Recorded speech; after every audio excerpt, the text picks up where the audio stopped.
As per the press release on the 3rd of August 2022 by the General Secretary cum Publicity Secretary of the banned Hnlc outfit Saińkupar Nongtraw, it has been informed that the outfit has authorized its Vice Chairman Manbhalang Jyrwa, Political Secretary Aristerwell Thongni and Foreign Secretary Phrangkupar Diengdoh, including two of their personal security officers, namely Aiborlem Marbaniang and Storgy Lyngdoh, to participate in the ongoing Tripartite Peace talks between the Government of India, the Govt of Meghalaya and the Hnlc.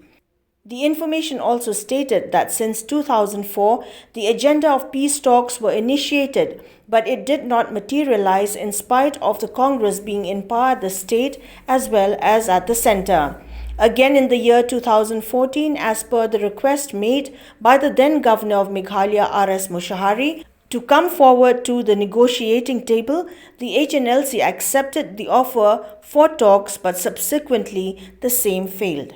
However, Nongtraw added that this time the Hnlc is positive about the initiative taken by the MDA government in the state, as well as the approval made by the NDA government at the center for talks, which he stated is heading towards the right direction due to the cooperation extended by both the Govt of Meghalaya and the Govt of India.